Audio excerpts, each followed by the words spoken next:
비가 오락가락하는 수요일입니다. 점심시간이고요. 여러분은 또 어떤 메뉴 들고 계신지 괜히 궁금해집니다. 자, 오늘도 여러분의 식탁에 정보 위판찬 깔아드릴 저는 김형기고요. 김형기의 돈이 되는 라이브 생방송으로 함께합니다. 자, 오늘은 지난주 예고해드렸듯이 이번 정부의 첫 부동산 대책, 6.21 대책, 이게 뭐가 어떻게 된다는 건지 전격 해부하고 해설까지 해드립니다. 잠시 후에 전문가가 준비를 하고 있고요. 그런가 하면 또 깜짝 반등도 있었는데 다시 쭉 미끄러진 뉴욕 증시부터 글로벌 기업 이슈들 핵심만 쏙쏙 골라 전해주실 임선우 캐스터를 먼저 만나보도록 하겠습니다. 임선우 캐스터, 어서 오십시오. 안녕하세요. 네, 오늘 뭐 비도 오고 좀 센치해지면서 촉촉하게 그렇게 좀 시작을 해봤는데 뉴욕 증시는 뭐 아주 축축합니다. 네, 뉴욕 제 증시 눈가도 촉촉합니다. 분위기 어떻습니까? 네, 말씀해주신 것처럼 이제 시장도 이제 밖에 날씨처럼 좀 비가 주룩주룩 내리는 모습을 보여줬는데요. 네. 자, 화요일장 뉴욕 증시 한번 짚어보도록 하겠습니다. 이제 상승 출발했던 뉴욕 증시가 주르륵 미끄러졌습니다. 이제 전장에 이어서 하락 마감했는데요. 네, 다우지수 1.56%, S&P 500 2%, 나스닥은 3% 가까이 빠졌습니다. 지난주 보여줬던 이 상승세를 찾을 수 없는 모습이었는데요. 우리 계속 최근에 베어마켓 랠리다, 이제 약세장 속 반짝 반등을 보여주고 있다라는 이야기를 해왔는데 네. 벌써 힘을 잃고 있는 것 아니냐라는.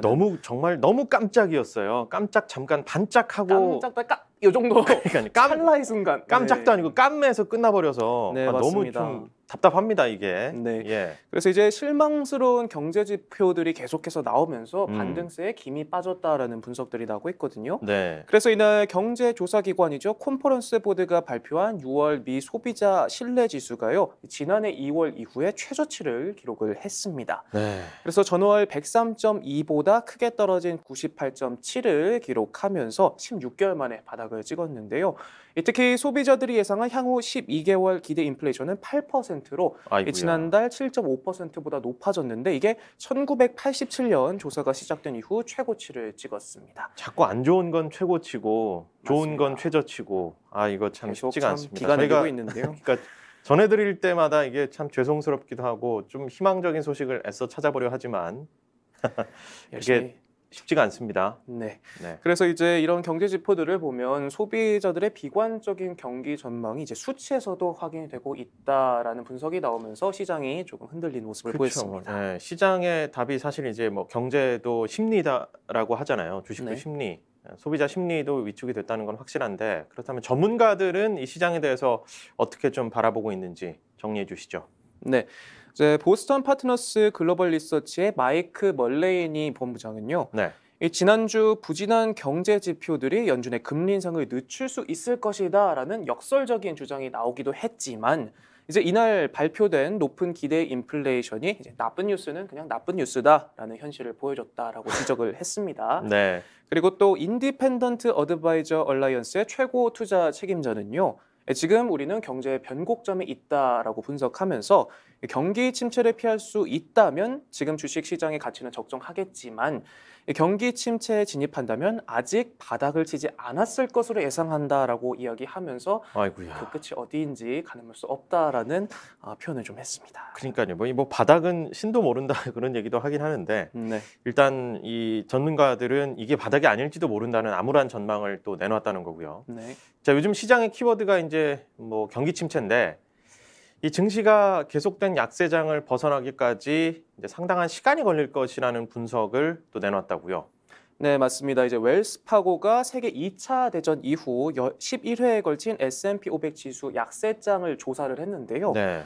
조사에 따르면 약세장은 평균 16개월간 지속이 됐고요. 그리고 수익률은 마이너스 35.1% 수준이다라고 발표를 했습니다. 네. 그런데 이게 경기 침체가 있을 때와 경기 침체가 없을 때 상황이 크게 차이가 났거든요. 그래서 경기 침체가 없었을 때 약세장은 평균 6개월 정도로 짧은 모습을 보여줬고 수익률은 마이너스 28.9%로 조사가 됐는데 이제 경기 침체가 있을 때 20개월 그리고 수익률도 마이너스 37.8% 수준이다라고 밝혔습니다. 아이고, 그러니까 더 경기 침체하고 맞물렸을 때 더 길게 그리고 수익률도 더 떨어질 수 있다라는 건데, 네. 그러니까 과거를 자꾸 이제 돌아보게 되잖아요. 특히 이제 이건 수치화 다 돼 있는 시장이니까 이제 웰스파고가 과거를 돌아보니까 지금 같은 상황에서 이럴 것이다 하고 예측할 수 있는 데이터를 발견했고 그 결과가 지금 약세장에다가 경기 침체가 결합되면 더 힘들다 이 얘기를 내놓은 건데 투자자들 입장에선 참. 참 머리 아파지는 일인데요. 또 좀 더 자세한 얘기들이 또 있었죠. 네, 그래서 이제 현재 진행되고 있는 약세장은 이제 지난 1월 3일 S&P 500이 역대 최고치를 찍은 이후에 시작이 됐는데요. 6개월째 진행되고 있는 거죠. 네. 그래서 웰스파고는 이제 최근 주가 약세에서 좀 이득을 보고 싶어하는 투자자들이 많이 보이고 있는데 이제 앞으로 수개월 동안 추가적인 증시 진입 시점이 올 것으로 기대한다라고 말을 했습니다. 네. 이게 무슨 말인가 하냐면 그러면서 지금은 현금을 넣지 말고 인내심을 갖는 편이 낫다고 본다라고 분석을 했습니다. 한번 풀어보자면 이제 침체장이 아직 3분의 1도 진행되지 않았고 또 고점 대비 20%가량 떨어진 S&P 500 지수는 앞으로 더 떨어질 것으로 보이니 지금은 현금을 꼭 쥐고 조금 더 버텨보아라. 기다리면 조금 더 싼 가격에 주식을 살 수 있는 기회가 올 것이다라는 분석을 내놨습니다. 이미 많이 투자했고 이제 빚을 내서 투자하셨던 분들에게는 참 더 여력이 없는데 뭘 갖고 있으란 얘기냐 이건 좀 답답한 얘기일 수도 있겠지만 또 신규 진입하려는 투자자분들은 좀 더 신중하셔라 뭐 이런 얘기들이 또 되고 있는 것 같아요. 네. 자, 주요 투자은행 그리고 또 전문가들이 연일 이제 경기 침체 확률을 높여잡고 있는데 그 지난번에 얘기했었던 돈나무 언니 네, 맞습니다. 캐시우드도 또 한마디 내놨다고요? 네, 이제 미국뿐만이 아니라 이제 세계 각국의 강력한 긴축 움직임에 이제 시장에서는 리세션, 그러니까 이른바 아래 공포가 만연한 상황인데요. 네. 이제 우리 앵커님이 말씀해주신 것처럼 국내에는 돈나무 언니로 잘 알려져 있죠. 이제 혁신 투자의 대표주자 캐시 우드 아크인베스트 CEO가 CNBC와의 인터뷰에서 이제 미국 경제는 이미 침체 상태다라고 말을 했습니다. 그래서 이렇게 말을 했어요. 내 45년 경력에 이렇게 재고가 많이 늘어난 건 본 적이 없다. 소비자들이 급격한 가격 상승을 느끼고 있다는 게 수치로 확인됐다라는 진단을 내렸습니다. 그러니까 바이든 대통령이나 뭐 연준 쪽에서는 애써 지금 뭐 부인하고 있고 아직 뭐 고용 지표나 이런 거 괜찮다 네. 이렇게 뭐 얘기를 하고는 있지만 실제 실물 경제에서 이제 있는 이 CEO 같은 경우에는 이제 캐시우드 같은 경우에는 야, 내 45년 경력으로 봤을 때 이거 이미 침체야. 지금 이런 상황을 지금 얘기하고 있는 거죠. 네, 첨예하게 갈등 대립을 하고 있는데요. 네. 그래서 이제 아크의 대표 액티브 펀드죠. 아크 이노베이션 ETF 같은 경우에도 올 들어서 굉장히 큰 손실을 기록하고 있습니다. 그러니까요. 그러면서 이제 우드 CEO는 이와 관련해서 공급망 차질 그리고 지정학적 위기로 인한 인플레이션 장기화를 미처 예상하지 못했다라고 시인을 하면서 어려움을 토로를 했는데요. 이제 아크 이노베이션 ETF 수익률은 52주 최고치 대비 66%나 하락을 했고요. 아이고요. 올 들어 예, 예. 52%가 떨어졌습니다. 네. 아무래도 이제 그 혁신 투자를 하는 분이다 보니까 이번 장에서 이번 지금 하락세에서 좀 더 크게 타격을 또 입고 있는 것 같고 그거에 대한 나름의 뭐 변명일 수도 있고요. 뭐 그런 얘기들을 또 내놓고 있는 것 같은데. 맞습니다. 자, 꾸준히 그 인플레 위험을 경고해왔던 그 레리 서머스 전 재무장관 경기 침체 가능성 또 언급했죠. 바이든 전화 바이든 또 전화가 받았는데. 무슨 일이었던 건지 모르겠어요. 이게 바이든의 말이 맞는 건지 입장을 또 바꿨어요. 그러니까 바이든 대통령하고 이제 네. 입장에서는 본인이 통화했을 때는 뭐 그 문제 정도까지 없다. 얘기 아니었다. 근데 또 다시 독립적으로 내놓은 발언을 보면 지금 또 경기 침체 가능성 또 우려를 나타낸 거잖아요. 맞습니다. 상반된 입장을 또 내놨습니다. 그래서 이제 레리 서머스 전 재무관관 같은 경우에는요, 지난해 초부터 인플레이션 위험을 줄곧 해왔습니다. 그런데 이번에 다시 경기 침체 가능성에 대해서 우려를 표했는데요. 구조적 장기 침체가 일어날 확률이 60% 정도로 보인다라고 말하면서 이제 글로벌 금융위기가 다시 한번 재현될 수도 있다라고 경고를 했습니다. 진짜 이건 악몽인데. 네. 자, 그러면 일단 현재 연준이 어떤 입장인지가 또 중요할 것 같습니다. 연준 또 시각차가 있을 것 같은데. 네, 이제 앞서 말씀드린 것처럼 이제 연준과 시장의 시각차는 굉장히 뚜렷하게 대비되고 있는데요. 네. 연준은 경기 침체가 아니라 둔화다라고 선을 그었습니다. 네. 그래서 이제 연준의 3인자로 불리는 존 윌리엄스 뉴욕 연방준비은행 총재는 CNBC와 인터뷰에서요. 이제 경기 침체는 내 베이스 케이스, 그러니까 일어날 가능성이 가장 높다고 판단되는 가정을 사용한 모델에서 예상되는 결과가 아니다라고 주장을 했습니다. 그러면서 경제는 강력하고 금융 여건은 더 엄격해졌다라고 설명을 했는데요. 이제 구체적인 숫자들도 제시를 했습니다. 올해 미국의 GDP 증가율이 1에서 1.5%에 그칠 것으로 내다보면서도 이제 올해 성장은 작년과 비교해 꽤 많이 느려질 것으로 예상하지만 이것은 경기 침체가 아니다. 이 물가 상승 압력을 줄이기 위해 꼭 필요한 경기 둔화일 뿐이라고 강조를 했습니다. 네. 그러면서 이제 7월 연방공개시장위원회 FOMC 정례 회의에서 빅스텝, 그러니까 0.5%포인트부터 자이언트 스텝 0.75%포인트 인상을 논의할 것으로 예상된다라고 말을 했습니다. 그리고 기본 이제 빅스텝은 이미 거의 확정적이고 네. 더 갈 건지 아니면 그대로 기본으로 갈 건지 뭐 이거에 대한 얘기. 지난달까지만 해도 빅스텝 이야기가 나오면서 이제 투자자들의 표정이 굉장히 어두워지고 시장도 이게 무슨 일이냐 했는데 이제는 기본값이 되어버린 상황이 됐어요. 설상가상입니다. 네, 빅스텝이라고 그 정도면 괜찮다라는 반응까지 나오는 상황이거든요. 그러니까요. 네. 네, 그래서 또 이제 내년 말 기준금리와 관련해서는요, 이제 시장은 3.5에서 4% 이를 것이다라는 관측을 내놓고 있는데 여기에 대해서는 이제 현재로서는 완벽하게 합리적인 예측이다라고 동의를 표했습니다. 그러니까 뭐 미 연방도 발언을 신중하게 해야겠죠. 지금 이제 책임지고 있기 때문에 네. 구두로나마 만약에 침체라는 경고를 인정해 버리면 그러면 또 굉장히 많은 투자자들이 더 불안해할 수 있으니까 애써 이제 침체는 아니고 둔화 정도다. 근데 이제 뭐 투자자나 받아들이는 사람 입장에서는 이게 뭐 말장난도 아니고 말이죠. 맞습니다. 좀 여러 가지로 답답한, 그러나 이게 입장마다 시각차가 있다. 이런 정도로 이해하시면 될 것 같습니다. 네. 자, 시장 상황을 두고 이제 엇갈린 시선들 전해드렸고, 뭐 이제 기업 소식들 좀 살펴봐야겠죠. 밤사이에 글로벌 시장에서 우리 기업 소식이 또 나왔는데 이렇게 반가운 소식은 또 아닌 것 같아요. 네, 맞습니다. 현대기아차 소식인데요. 이제 독일 검찰이 불법 배기가스 조작 장치 부착 혐의로 현대기아차에 대한 강제 수사에 들어갔다는 보도가 나왔습니다. 네. 그래서 보도에 따르면 프랑크푸르트 검찰은 이제 현지 시간 28일 유럽 사법협력기구와 공조해 현대기아차의 독일, 룩셈부르크 현지 사무소 8곳을 압수수색했다라는 소식이 나왔습니다. 네, 일단은 뭐 사실 명차들을 많이 생산하는 독일 차에서 우리 현대차가 열심히 또 현대기아차가 선전을 하고는 있지만 지금 검찰에서 어떤 특정 혐의 가지고 실제 압수수색을 들어갔다는 거 당연히 좋은 시그널은 아닐 것 같은데 네. 뭐 견제일지 뭐 혐의가 없는데 들어온 건지 뭐 이런 부분은 알 수가 없지만 일단 불법 조작 장치를 부착했다라고 지금 이제 독일 검찰을 판단하고 압수수색에 들어갔다는 거. 좀 더 자세한 얘기 해보죠. 네, 이제 검찰 측의 주장에 따르면요, 이제 현대기아차가 지난 2020년, 그러니까 2년 전까지 이 불법 장치를 부착한 디젤차 21만 대를 팔았다라고 설명했습니다. 네. 그래서 이 문제가 된 장치 때문에 차량 배기가스 정화 장치가 수시로 꺼지거나 제대로 작동이 되지 않아서 기준치 이상의 산화질소가 배출이 됐고 이 같은 사실이 고객들에게 제대로 전달되지 않았다라고 설명을 했습니다.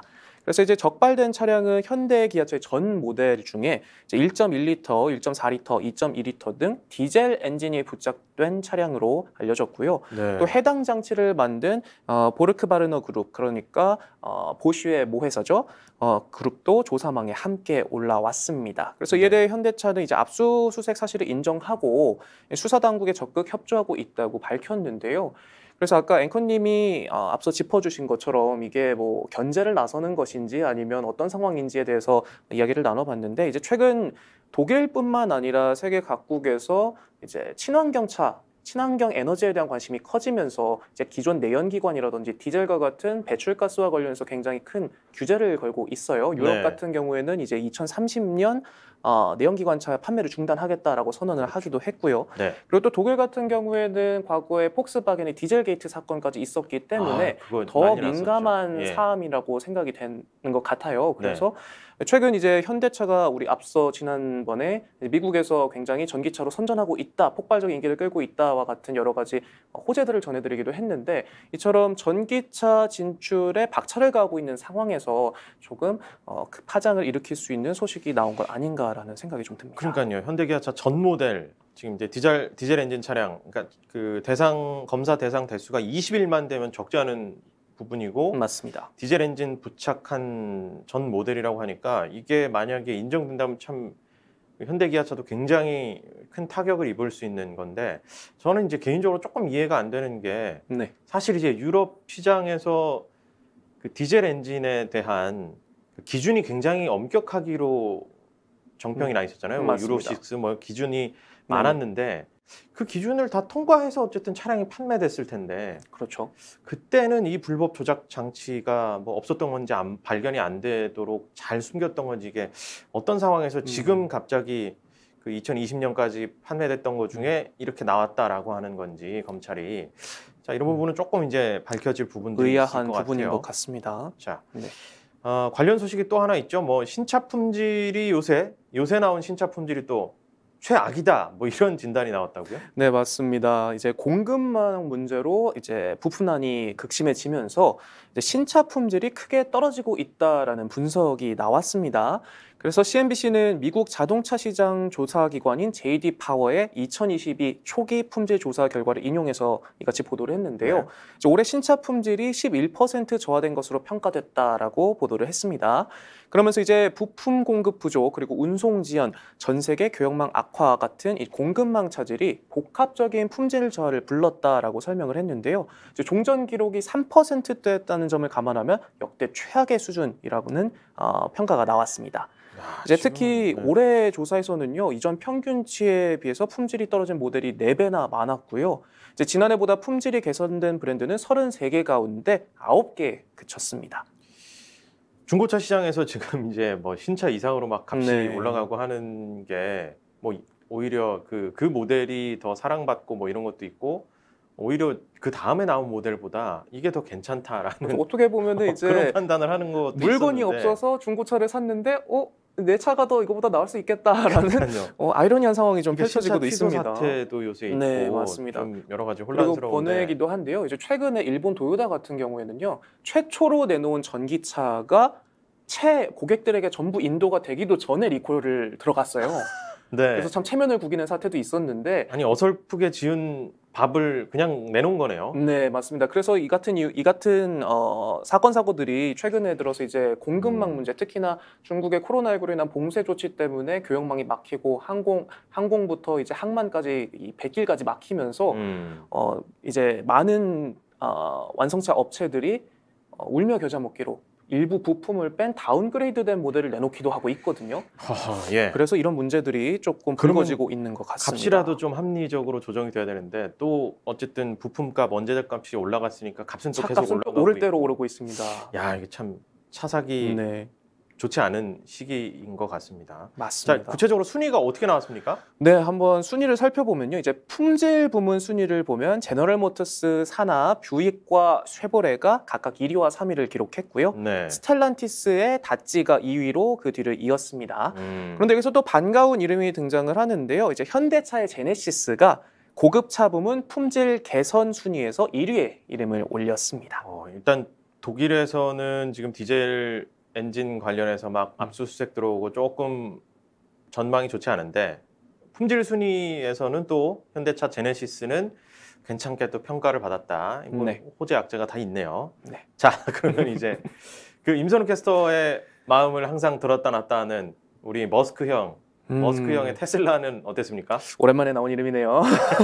테슬라 올해 처음으로 공식 포함됐는데요. 7위를 기록했습니다. 7위. 네, 뒤에서 럭키 세븐인가요? 뒤에서요. 뒤에서 뒤에서 7위. 7위를 기록했습니다. 참 마음이 속이 아픈데 탑니다. 네, 뒤에서 7위를 기록했는데요. 네. 이제 전기차이기도 하고 최근 들어서 이제 뭐 미국의 도로교통안전국 같은 경우에는 오토파일럿, 그러니까 자율주행 보조 시스템과 관련해서 계속해서 조사를 강화하고 있는 데다가 여러 가지 품질 결함 논란이 일고 있고 또 올해 들어서만 제가 알기로는 10차례가 넘는 리콜을 미국에서 실시를 했어요. 그래서 여러 가지 품질 논란이 일고 있는 만큼 공식 포함된 첫 순위에서 다소 아쉬운 뒤에서 7위를 기록을 했고요. 그리고 저는 이제 이 네. 브랜드도 좀 항상 좀 마음에 들고 폴스타 되게 좋게 봤는데 폴스타 아하. 그리고 뭐 볼보, 크라이슬러 네. 의외로 뭐 별로 성적이 좋지 않았던 것 같아요. 맞습니다. 우리 왜 이전에 볼보 하면은 이제 안전한 차의 그렇죠. 대명사로 꼽혀왔는데 네. 볼보와 크라이슬러 그리고 아까 짚어주신 폴스타가 꼴찌를 차지했습니다. 일단 뭐 그래서- 돈도 없었지만 안 사길 잘했네요. 네, 근데 볼보 같은 경우에는 이제 품질 논란이 조금 최근 들어서 나오고 있는 이유가 네. 이제 볼보가 우리가 알기로 스위스 차잖아요. 스위스 차인데 이제 중국의 최대 전자상거래 업체죠. 알리바바가 최대 주주로 있습니다. 스웨덴 차죠, 스웨덴. 스웨덴 차 그죠? 맞습니다. 예. 정정 감사합니다. 스웨덴 차죠. 네. 네, 그래서 이제 중국의 입김이 조금 들어가면서 이게 품질 저하가 오는 것 아니냐라는 평가들도 조금 나오고 그러니까 있습니다. 지금 생산되는 건 또 이제 뭐 중국에서 생산되는 게 꽤 많아가지고 네. 그래서 그걸 또 소비자들은 이거는 중국 차다. 몇 년도까지 모델이 찐 스웨덴 차다. 제가 차 덕후여서요. 예전에 그런 이제 얘기 어릴 하더라고요. 때 볼보 V70을 탔었는데, 어릴 때. 네, 저희 아버지께서 오, 타셨는데 네. 사고가 나도 차가 정말 하나 찌그러지지 않았었거든요. 그런데 요새 들어서 보면 좀 아쉬운 모습을 보이지 않나. 소비자 입장에서도 그런 생각이 조금 들었는데 이렇게 또 순위에서 마침 아쉬운 자리를 차지했네요. 그 브랜드를 좀 잘 관리하기 위해서는 어쨌든 중장기적으로 봤을 때는 품질이 당연히 뒷받침이 돼야겠죠. 네, 맞습니다. 아, 개인적으로는 폴스타 요거 이름도 이쁜데 아쉽습니다. 자, 최근 이제 뭐 부품 부족으로 아까 말씀하셨던 다운그레이드 모델까지 판매할 네. 정도로 지금 자동차는 여러 가지 수급 상황도 그렇고 뭐 업계가 좋지는 않습니다. 소비자들도 고민이 좀 깊어질 것 같기도 하고요. 자, 이번에는 또 애플 소식 넘어가죠. 애플 뭐 하루도 안 빠지고 거의 이제 등장하는데, 자, 애플은 또 어떤 소식이 있습니까? 네, 이제 많은 사랑을 받고 있는 아이폰과 관련된 소식인데요. 네. 이제 애플이 내년에 선보일 신형 아이폰에도 미국의 반도체 기업이죠. 퀄컴의 모뎀 칩을 사용할 것이다라는 전망이 나왔습니다. 네. 그래서 이제 애플 소식에 정통한 권밍치 TF 인터내셔널 애널리스트는요. 이제 최근 조사에 따르면 애플이 아이폰에 쓸 자체 5G 모뎀 칩 개발에 실패했을 가능성이 농후하다라고 이야기를 하면서 이제 퀄컴이 내년 하반기 나올 새 아이폰에 부품을 독점으로 공급할 것이다라고 전망을 내놨습니다. 그런데 이제 당초 납품 비중을 20% 정도로 봤는데 이제 개발이 어렵다는 소식에 100% 그러니까 독점 공급까지 가능할 것이다라는 전망이 나왔고요. 아하. 그리고 이 소식에 이제 이날 뉴욕 증시에서 모두가 주르륵 미끄러질 때 퀄컴이 또 상승 마감을 했습니다. 네. 참 누군가는 또 누군가는 또 반사이익을 돈을 벌고 봅니다. 있습니다. 네. 네, 그래서 지금까지 이제 아이폰 13을 비롯한 스마트폰에 이제 퀄컴의 모뎀 칩이 사용이 되어 왔는데요. 이제 애플 같은 경우도 이제 반도체 자립을 위해서 굉장히 애써오고 있어요. 그래서 3년 전 이제 인텔의 관련 사업부를 인수한 뒤에 이제 자체 개발에 박차를 가하고 있지만 계속해서 나오고 있는 이제 최근의 공급망 문제 그리고 인력 유출 등의 문제로 속도를 내지 못하고 있는 것으로 좀 보입니다. 뭐 노조 관련해서도 뭐 어쨌든 뭐 전향적인 태도를 보이고 네. 애플도 열심히 뭔가를 하려고 하고 있는데 반도체 홀로서기는 일단 지금 당장은 좀 어려움을 겪고 있다는 얘기인 것 같습니다. 네. 또 시장의 기대처럼 애플이 직접 만들어서 뭐 직접 만들면 약간 궁합도 더 좋지 않을까 왠지 직접 만든 탑을 탑재한 그 칩을 탑재한 아이폰 이런 것도 한번 기대해 볼 만할 것 같은데요. 네. 특히나 이제 올 가을에 역대급으로 많은 기종들을 선보일 예정이라고 이미 선전포고를 해놓은 상황이기 때문에 그렇죠. 그 얘기 하셨었죠. 네, 그리고 또 이제 애플 같은 경우에는 맥북 그러니까 노트북에 쓰이는 칩은 또 개발에 성공을 했어요. M1에 이어서 M2 칩까지 네. 선보이면서 개발에 상당한 속도를 내고 있다는 소식들도 나오고 있기 때문에 이제 말씀해주신 것처럼 아이폰에도 자체 칩을 탑재한 모델이 나올 수 있을지 조금 관심이 모아집니다. 좋습니다. 자, 그리고 다음 소식 뭐 재밌는 소식들이 또 있네요. 뭐 파티 금지 이건 뭐죠? 우리 앵커님 파티 좋아하십니까? 아, 그럼 생파 해야죠. 생파도 하고 여러 가지 기념할 일들 요새는 이제 조금 이제 다행히 뭐 제한적이나마 모일 수가 있으니까 네. 기념할 만한 건 기념. 파티는 파티 해야죠. 그런데요, 이제 숙박 공유업체죠. 에어비앤비가 이 전 세계 모든 숙소에서 파티를 하지 말라라고 공식적으로 입장을 밝혔습니다. 아니 근데 에어비앤비 가서 파티하는 사람 진짜 많은데. 그러려고 가는 거 아닌가요, 사실? 그렇죠. 하나씩 뜯어보면요, 네. 이제 주변에 지장을 주는 파티나 행사를 영구적으로 금지하겠다라고 발표를 했습니다. 영구적으로. 네, 그래서 이를 위반할 시 계정 일시 정지나 퇴출까지 제재를 받게 되는데요. 이제 3년 전에 이제 과거에 숙소 총격 사건으로 5명이 숨지는 사고가 있었는데 당시에 이제 잠정적으로 이 같은 조치를 취한 적이 있었고요. 그리고 이후에 코로나19 대응이 시작되면서 이제 금지 조치를 확대했는데 이번에 전 세계 모든 숙소로 공식화했습니다. 네, 그래서 이제 에어비앤비 측 설명을 들어보면요, 이제 금지 조치를 한 뒤에 불편을 호소하는 신고 건수가 40% 이상이나 감소를 했다라고 하면서 효과가 입증되기 때문에 조금 더 안전한 숙소 경험을 위해서 이 같은 결정을 내렸다라고 배경을 설명을 했습니다. 뭐 사실 이제 그 숙소기 때문에 쉬러 가는 분들도 많이 있을 텐데 거기 뭐 옆에서 막 파티하고 이러면은 물론 이제 여러 가지 소음 논란, 갈등 네. 또 이런 사고들도 있었다고 하니까 뭐 일견 합리적으로 또 보이는 부분도 있는데 글쎄요. 아마 어떻게 안정적으로 관리를 하겠다. 이게 매출에 큰 영향이 중장기적으로는 없을 거라는 판단하에 이제 이렇게 정책을 바꾸는 거겠죠. 아무래도 근데 이거를 어떻게 감시를 하나요? 그러니까요. 그래서 누가 뭐 이게 파티하는지 뭐 신고를 받겠다는 건가? 이웃집에 신고를 받는 것도 아니고 어떤 식으로 그러니까요. 관리를 하겠다는 건지 잘 모르겠지만 아무래도 이제 우리가 사실상 코로나19에서 조금 벗어나서 엔데믹에 들어가는 시점이라는 평가가 많이 나오고 있는 만큼 이제 여행 수요가 폭발적으로 늘어나니까 이를 통해서 조금 관리를 해보겠다라는 뭐 어떤 게 안전장치 아닌가 뭐 그런 싶습니다. 것들이 또 네. 이해할 수 있는 수준이기도 하긴 합니다. 네. 자, 이제 월가 소식으로 좀 넘어가 보죠. 월가에 뭐 월가도 당연히 지금 상황이 이러니까 뭐 찬바람 많이 불 것 같은데 역시 그런 얘기가 또 준비돼 있죠. 네, 맞습니다. 월가에서도 이제 칼바람이 불어닥칠 것이다라는 소식이 또 나왔는데요. 네. 이제 CNBC발 기사입니다. 이제 월가에 대규모 감원 바람이 불어닥칠 것이다라는 경고가 나왔다고 합니다. 이제 불과 6개월 전만 해도 이제 인수합병도 넘쳐나고 기업 공개 그러니까 IPO로 호황을 누리던 시장이 이제 차갑게 식었기 때문인데요. CNBC는 채용 전문 업체 DMC 파트너스를 인용해 투자은행들이 이르면 다음 달 전체 인력의 5에서 8%를 줄일 것으로 예상된다. 라고 보도했습니다. 적지 않은 규모인데요. 네, 그래서 네. 이제 딜로직에 따르면 미 IPO 규모가 1년 전보다 90% 이상이나 쪼그라들었고요. 이제 M&A 거래도 올 들어 30%가량 감소했습니다. 이제 시장이 얼어붙으면서 기업들도 좀 몸을 사리는 모습을 그쵸. 보이고 있는데 이에 따라서 이제 시장 변동성이 커지면서 기업들이 주식이나 또 채권 발행을 꺼리게 되고 그렇다 보니까 또 관련 매출이 급감을 하는 상황입니다. 그래서 이런 상황 속에 그동안 인력을 크게 늘려온 JP모건이나 이제 골드만삭스 같은 월가 대표 은행들이 이제 비용을 줄이기 위해서 감원 카드를 가장 먼저 꺼내든 것으로 풀이가 되는데요. 그래서 이들 은행은 대규모 감원 계획은 아직은 없다라고 밝혔음에도 이제 올 하반기 인력 규모 그리고 비용에 대해 다시 한번 논의할 수 있다라고 입장을 밝혀 좀 여지를 남겼습니다. 자, 경기가 안 좋으니까 당연히 뭐 금융계 타격 받을 수밖에 없긴 하겠지만 이 금융업계뿐만 아니라 여기저기 지금 칼바람이 많이 붑니다.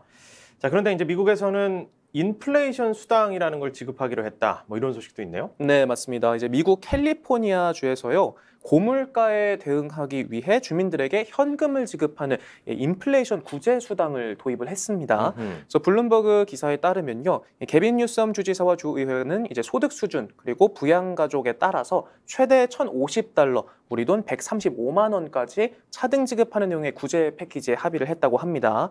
그래서 이 수당은 코로나19 경기 부양 자금처럼 이제 신청자의 계좌 현금으로 입금이 되는데요. 이제 캘리포니아는 우리 돈 124조 원 규모의 흑자 재정 가운데 이제 인플레이션 구제 패키지에 21조 8천억 원을 이미 할당한 바가 있습니다. 네. 그래서 이제 인플레이션 수당과 함께 향후 1년간 경유 세금 부과 유예 그리고 교통 인프라 개선과 같은 내용들이 포함되어 있습니다. 이 정도로 이제 인플레이션 상황을 심각하게 보고 있고 어떻게 보면 재난으로 보고 재난지원금 주듯이 근데 이제 약간 여기는 소득 수준과 부양 가족에 따라서 조금 차등 지급한다는 게 좀 눈에 띄는 부분이네요. 자, 치솟는 물가 뭐 여유 있는 분들이 어디 있겠습니까만은 외신 소식까지 또 듣다 보니까 시간이 아주 훅 갑니다. 자, 마지막으로 하나만 더 짚어볼까요? 뭐 트럼프 전 대통령 소셜 미디어 관련 회사가 또 검찰 조사를 받는다고요? 네, 맞습니다. 이제 트럼프 전 대통령의 자체 소셜 미디어 트럼프 미디어와 합병할 예정이 이제 디지털 월드 애퀴지션이 이제 미국 법무부 그리고 금융 당국에 이어서 검찰에게까지 조사를 받게 됐습니다. 네. 트럼프는 작년 1월에 이제 지지자들의 의회 폭동 사태가 일어난 이후에 이제 트위터 같은 기존 SNS에서 퇴출을 당했는데요. 네. 그 이후에 이제 자체 소셜 미디어 트루스 소셜을 준비를 해오고 있는 상황입니다.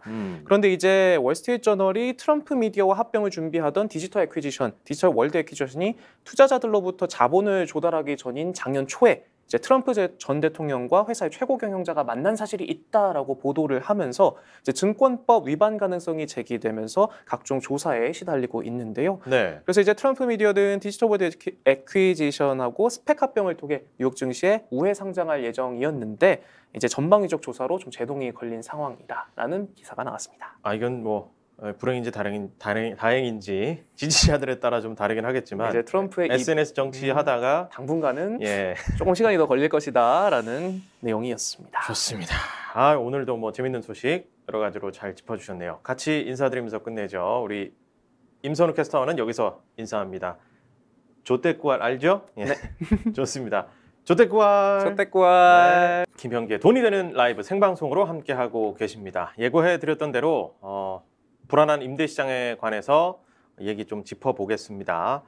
지난 6월 21일 임대차 시장 안정 방안에 대해서 뭐 여러 가지 정책들이 좀 발표가 됐는데 그중에 이제 가장 핫한 이슈 상생 임대인 제도 손질 여기에 대해서 조금 이제 알아볼 필요가 있을 것 같은데요.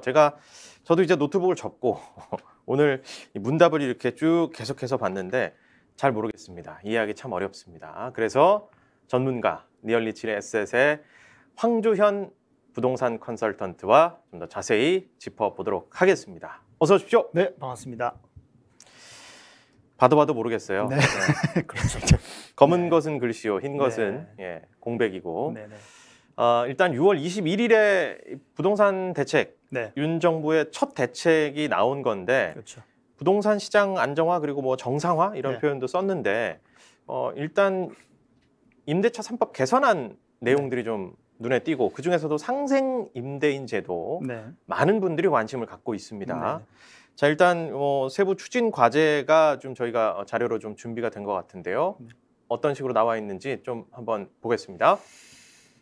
네. 자 뭐 이렇게 나오면 뭐 우리가 어떻게 합니까? 그렇죠. 지금. 이제 그 21일 날 이제 발표된 자료들 중에서 이제 여러 가지 내용들이 있는데 이제 가장 핵심이 오늘 이제 설명드릴 이 상생 임대인 제도 완화에 대해서 설명을 드릴 건데 항상 그래요.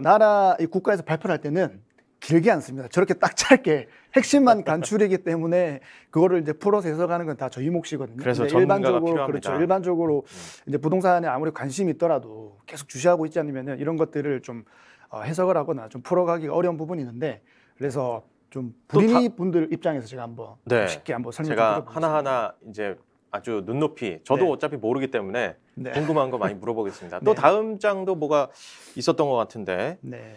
자 이게 상생 임대인에 대한 인센티브 제공 일단 네. 우리 입장에서는 어떤 투자자이자 실거주자로서는 인센티브 제공 이런 게 어떻게 내가 활용할 수 있을까 네. 일단 이런 부분들인데. 오늘 이제 상생 임대인 제도에서 설명을 드리려면은 네. 이제 상생 임대인이 무엇인지에 대해서부터 우리가 알아야 되지 않겠습니까? 네. 그래서 그 상생 임대인이라는 것 자체가 이제 전 정권에서 작년 말에 이제 발표가 된 겁니다. 12월 20일쯤에.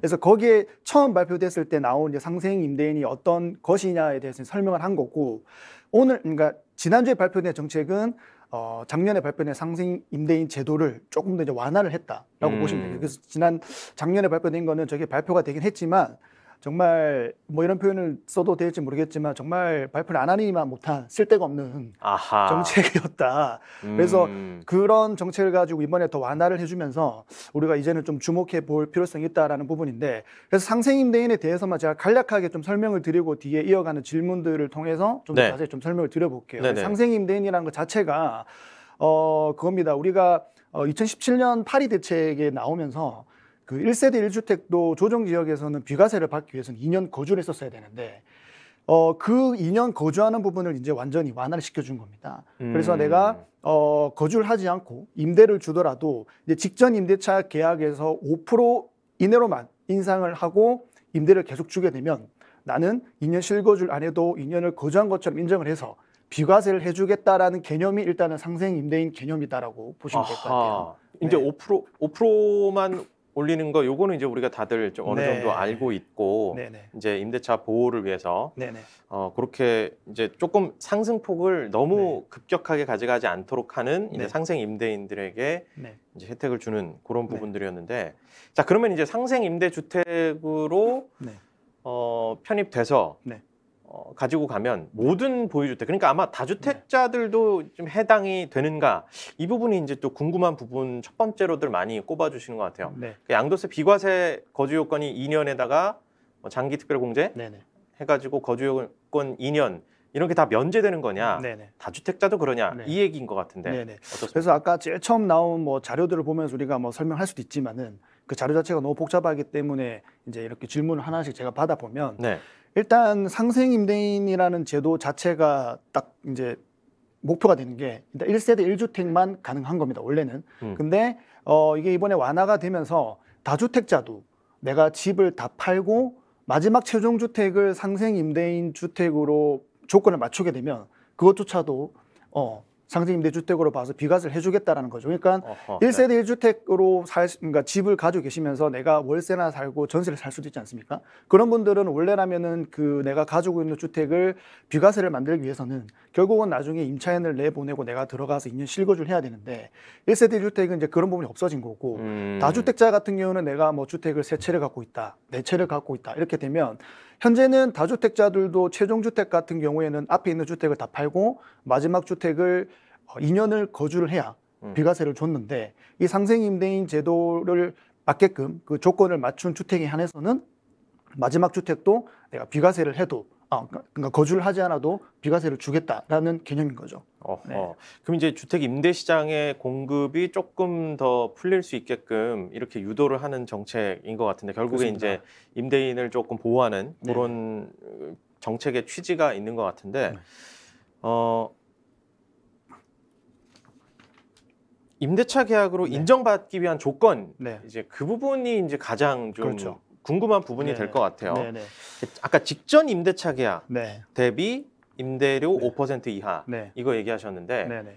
이게 직전 임대차 계약이라는 게 또 뭔지 네. 이것도 좀 짚어주셔야 될 것 그렇습니다. 같아요. 개념이 이게 사실 좀 어렵죠. 일반 네. 분들한테는. 네. 그러니까 상생 임대인 주택을 조건을 맞추는 게 뭐 아무 주택이나 그렇게 한다고 해서 되는 것이 아니고 그 조건이 이를테면 있어요. 네. 우리가 흔히 그냥 생각하면은 그러면 그 임대차 계약 기간이 얼마 남지 않은 거를 그 임대차 계약을 끼고 이른바 이제 전세를 끼고 사서 다시 한번 내가 갱신할 때 5%만 올려서 그 다음 사람 받으면 되는 건가? 이렇게 생각할 수 있을 것 그렇죠. 같거든요. 그래서 상생 임대인 그 주택을 맞추는 조건 자체가 이제 직전 계약과 그다음에 상생 임대인 주택을 맞추기 위한 계약으로 나눠볼 수가 있는데 그래서 그러려면 이제 직전 임대차 계약부터 성립을 해야 돼요. 근데 이 직전 임대차 계약의 개념이 뭐냐면 예를 들면 앵커님이 집을 뭐 최근에 매수를 하셨어요. 예를 들면.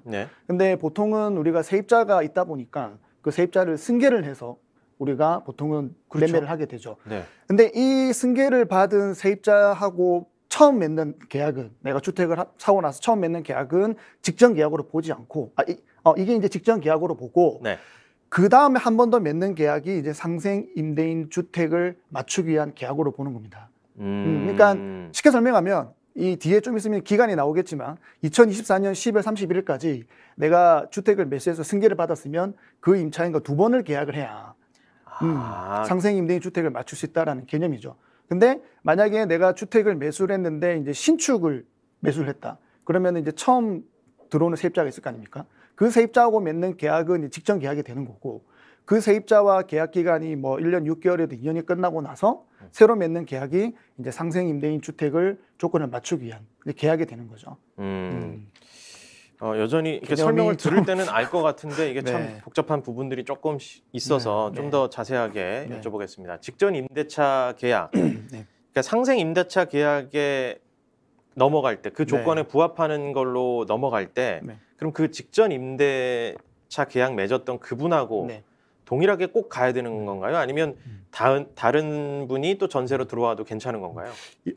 임대인은 동일하면 되고 임차인은 바뀌어도 상관이 없습니다. 왜냐하면 우리가 직전 계약을 하고 그다음에 상생 임대차 계약을 한 번 더 해야 되는데 나는 어쨌든 상생 임대차 계약을 맺기 위해서 그 임차인을 받았는데 임차인의 사정에 의해서 우리가 이사를 갈 수도 있지 않습니까? 그렇죠. 아무리 우리가 지금 뭐 계약갱신 청구권이 있다고 해서 2+2에서 4년을 살 수 있다 하지만 임차인의 사정에서 가게 되면 임대인 같은 경우에는 이 상생 임대차 계약을 하고 싶어도 못하는 조건이 되기 때문에 형평성이 안 맞을 수 있습니다. 그래서 임차인은 바뀌어도 되지만 임대인은 동일하게 계약을 해야 된다. 그래서 내가 집을 매수를 하고 새로운 이제 임차인과 계약을 맺었는데 그 다음에 임차인이 바뀐다. 그러면 그 임차인하고 바뀌는 계약을 하면서 단 5% 이내만 임대료를 그 임차인 임대인 그러니까 임차인이 전세를 빌리는 그렇죠. 전세로 뭐 전세나 빌리는 분이잖아요. 월세나 들어오는 사람 들어오시는 분, 전세로 살려고 들어오시는 분은 바뀌어도 네, 상관이 없다. 임대를 놓는 네. 임대인 입장에 그러니까 네. 집주인 입장 네, 네. 집주인은 네. 바뀌면 안 된다 네, 이 네. 얘기죠. 그리고 임대료를 5% 이내만 그쵸, 올려야 5%. 된다. 이런 조건들이 아하. 있습니다. 그렇죠. 네, 네. 자, 이제 조금씩 뭔가 이해가 되는 것 같기도 합니다. 네. 자, 상생 임대차 계약을 네. 그러면 이제 아까 말씀하셨던 기간 네, 네. 언제까지 이게 체결해야 네. 상생 임대주택으로 인정받을 수 있는지. 네.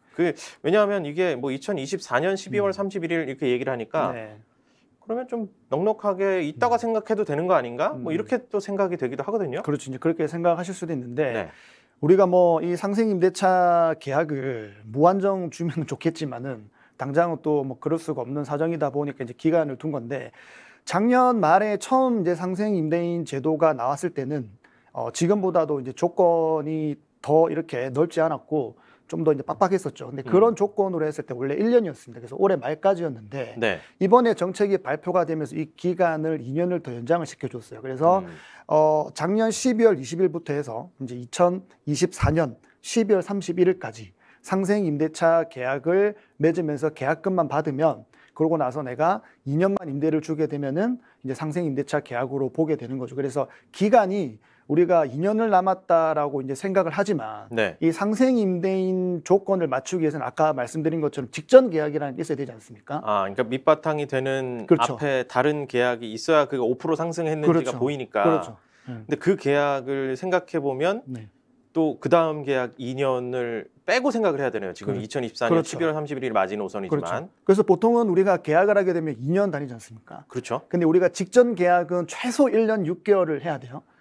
근데 우리가 그러네요. 1년 6개월을 하더라도 기본 계약은 어쨌든 2년이기 때문에 그렇죠. 지금이 이제 6월 달이잖아요. 예. 그럼 2024년 12월 31일까지 내가 상생 임대차 계약을 하려고 하면 그로부터 2년 전인 올해 말까지 그러네. 올해 말이네요. 올해 말까지 직전 계약을 한번 체결을 해야 2024년 12월 31일에 상생 임대차 계약을 체결하면서 나는 상생 임대차 주택을 받을 수 있는 조건이 되는 거죠.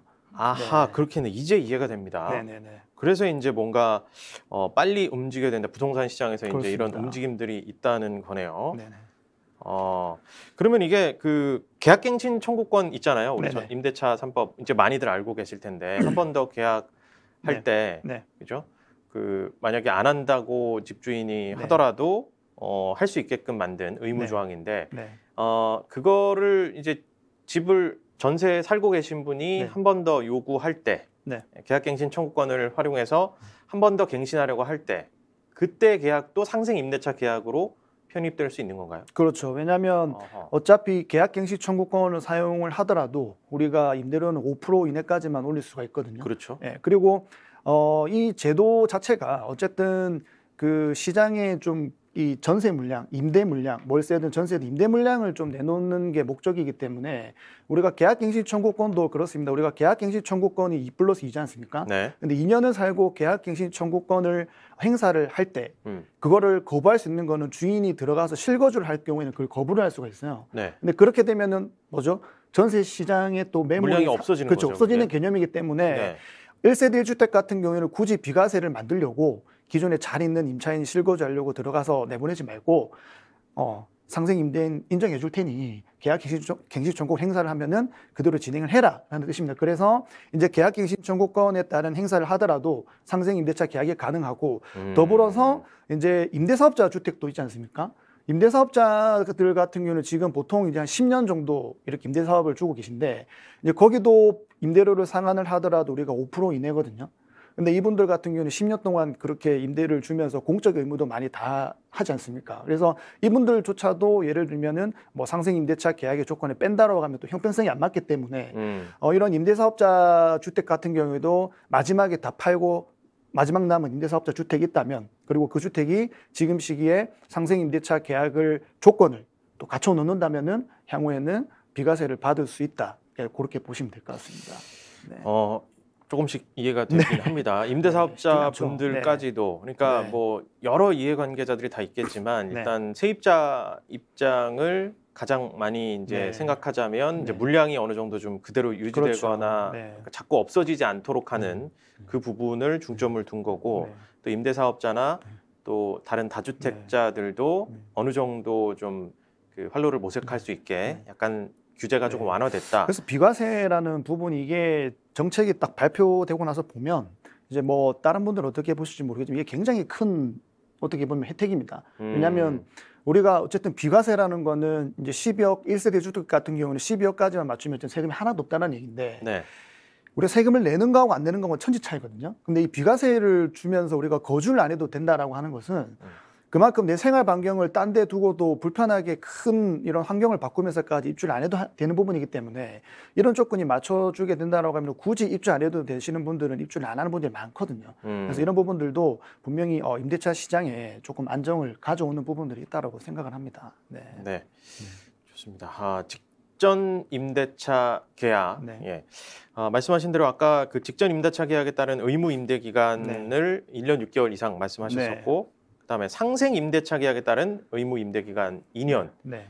이거는 어떻게 판정하는지 조금 자세히 좀 네, 말씀해 네, 네. 주셔야 될 것 그래서 같은데요. 뭐 계속 말씀드리지만은 중요한 게 이제 직전 임대차 계약과 상생 임대차 계약인데 우리가 직전 임대차 계약 같은 경우에는 최소 1년 6개월 이상을 임대를 주고 나서 네. 상생 임대차 계약을 맺어야 인정이 되는 부분이고 네. 그리고 상생 임대차 계약을 맺고 나서 2년은 최소 2년은 줘야 이제 상생 임대인 주택으로 인정을 받아서 비과세를 받을 수가 있습니다. 근데 우리가 세법 같은 경우에는 이게 보통 실질 과세의 원칙이라서 우리가 계약 기간은 뭐 달리를 할 수 있지만 우리가 실제로 어느 정도 기간을 살았냐를 기준으로 판단합니다. 예를 들면 뭐 계약은 직전 계약은 1년을 했지만 근데 실제로 임대준 기간이 1년 6개월 이상이다라고 하면은 인정을 해주는 거고요.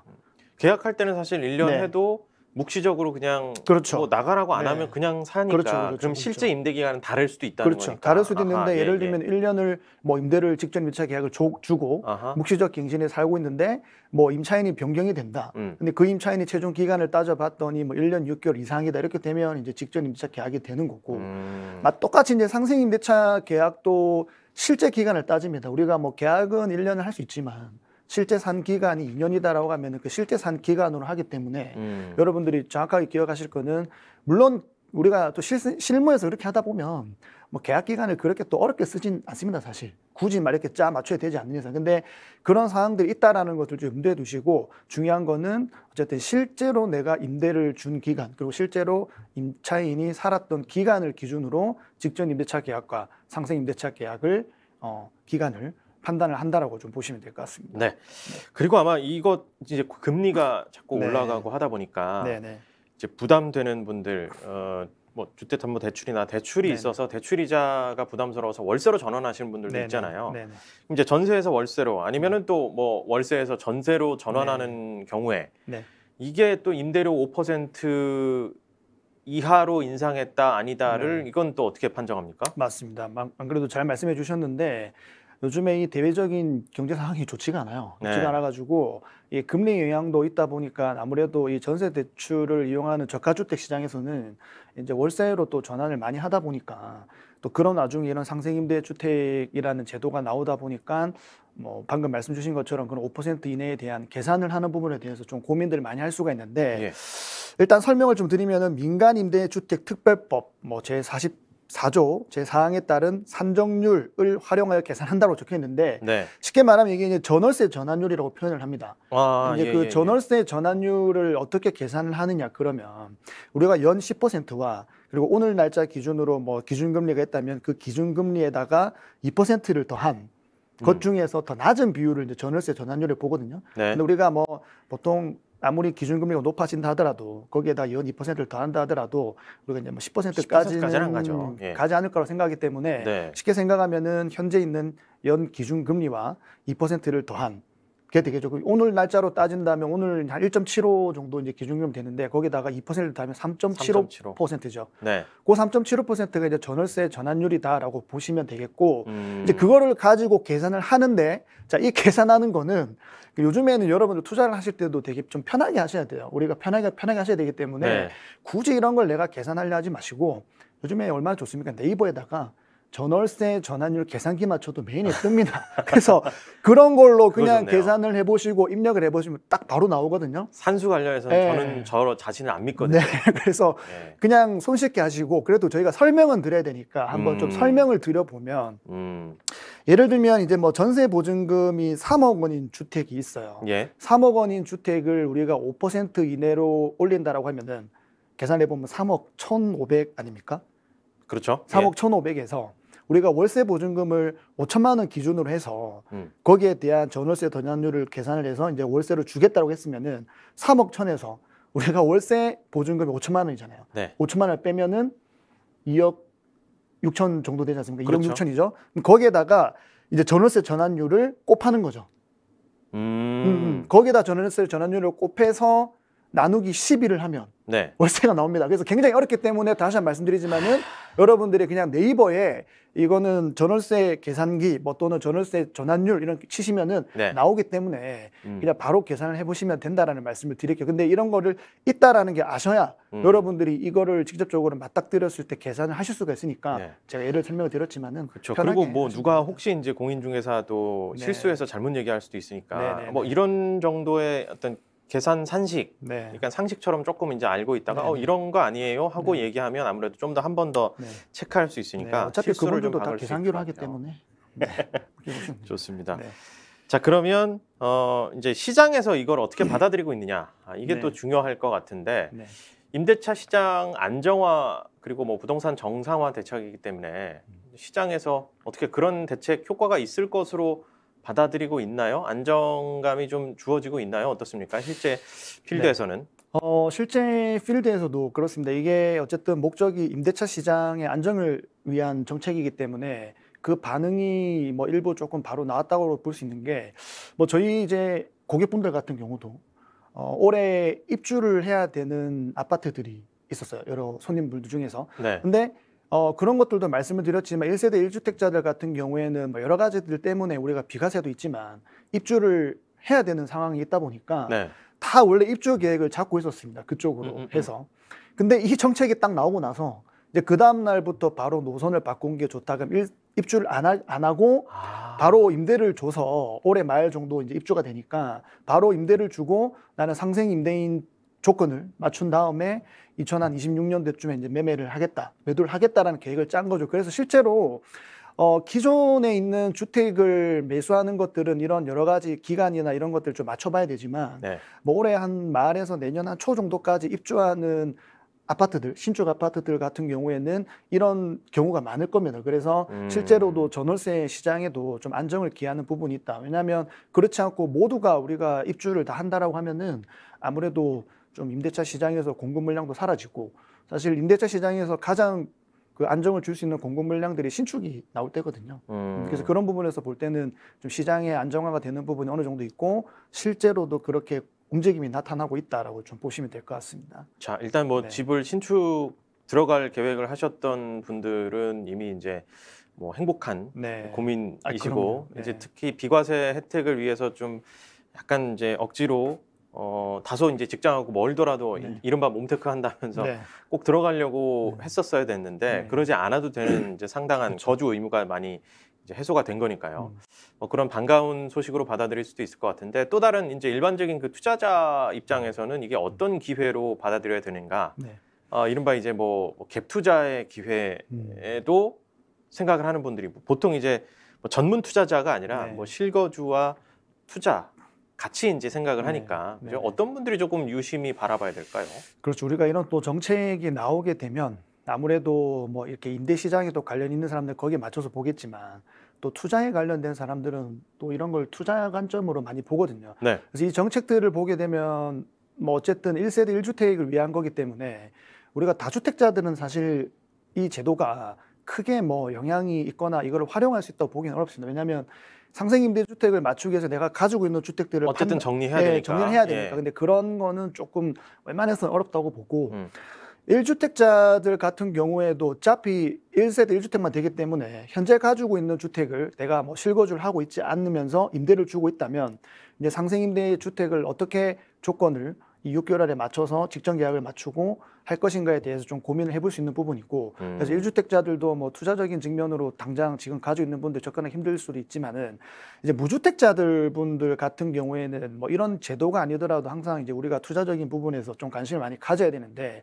이제 무주택자들한테는 이게 또 좀 큰 기회가 될 수 있다. 왜냐하면 아까도 앵커님께서 말씀하셨지만 우리가 무슨 주택을 투자를 하게 되면 어쨌든 지금까지는 내가 비과세를 맞추려고 하면 들어가서 2년이라는 부분을 살아야 되거든요. 근데 그런 부분들이 뭐 나의 환경이 어두운 곳에 갇혀져 있는데 그것 때문에 다시 가서 산다 이런 것 자체가 되게 힘들고 실제로 제가 고객분들을 만나봐도 그런 것 때문에 안 하신 분들이 꽤 계셨었어요. 근데 그런 분들은 지금 이 제도가 나오면서 조금 또 바닥을 치시는 분들도 계시긴 하겠죠.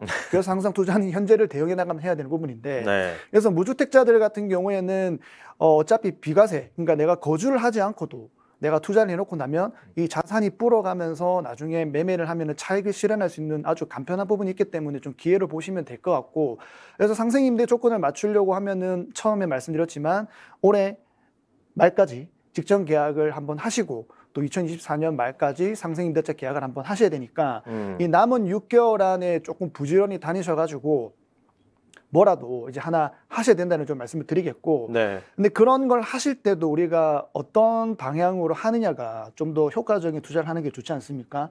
그래서 현재 정책의 기조 자체가 정부의 기조 자체가 우리가 방향성을 보면 현재 재건축이나 재개발 쪽에 좀 완화를 해주고 공급 대책을 위해서 좀 풀어주려고 하는 좀 이렇게 한 경향이 있기 때문에 무주택자라고 하면 일반 뭐 기업 투자도 좋지만 우리가 좀 더 효과적인 그런 투자를 위해서는 재건축 재개발을 좀 보시면 좋을 것 같다. 그리고 특히나 더 재건축 재개발 쪽이 기회가 될 수도 있는 부분이 사실 그 전에 실거주가 있다고 하면 우리가 재건축 재개발하는 지역 가서 살기가 쉽지가 않거든요. 그렇죠. 막 예. 아파트 막 녹물 나오고 그러니까 다시 이제 네. 개발을 해야 되는 곳이라면 네. 아무래도 막 이게 진짜 인프라가 그렇죠. 이미 이제 노후화됐다는 네네네. 거니까. 그래서 예. 쉽지가 않은데 이런 비과세를 주는 부분들이 있기 때문에 이 조건들을 맞춰서 내가 투자를 잘 해놓으면 시간 속에 어쨌든 진행이 되면은 나의 자산도 불어갔고 나는 굳이 그런 환경에 또 입주를 안 해도 되고 하기 때문에 무주택자분들은 뭐 이런 기간을 이용해서 좀 투자를 생각하신다고 하시면 뭐 좀 그런 쪽으로 좀 생각을 해보시면 좋은 기회가 되지 않을까 생각을 합니다. 와, 이게 단순하게 이제 무주택자들이 이제 거주 의무가 없으니까 조금 더 쉽게 네. 접근할 수 있겠다. 뭐 이런 걸 또 넘어서서 네. 재개발이나 재건축 투자로까지도 한번 그 기회로도 생각을 해볼 수 있는 네.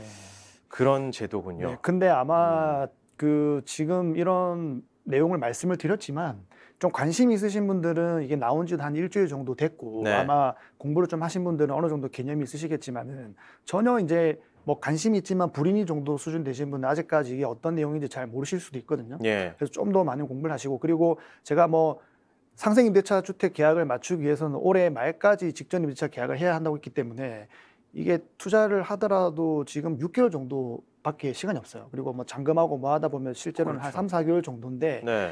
이 기간 안에 좀 부지런히 다니셔갖고 분명히 여기서도 하시는 분들 계시거든요. 그래서 이거를 조금 더 부지런히 움직이셔가지고 하시게 되면 진짜 나중에는 이게 큰 기회가 될 수 있다라는 부분들을 좀 전달해드리고 싶습니다. 모든 네. 뭐 투자에 대한 판단은 본인이 하는 거긴 그렇죠. 하지만 이런 또 전문가의 의견을 또 참고해서 지금까지 이제 해왔던 뭐 투자 방식들을 또 재점검하고 다시 한번 앞서 나가는 투자를 또 해보는 계기로도 네. 삼을 수 있을 것 같습니다.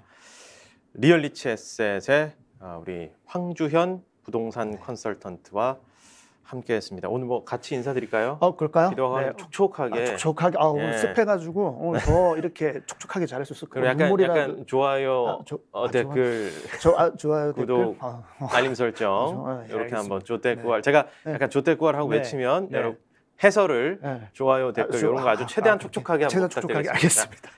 네. 조댓구알 좋아요, 댓글.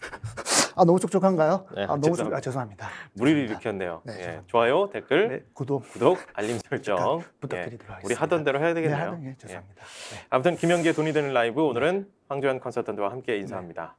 함께 해주신 여러분 고맙습니다. 네.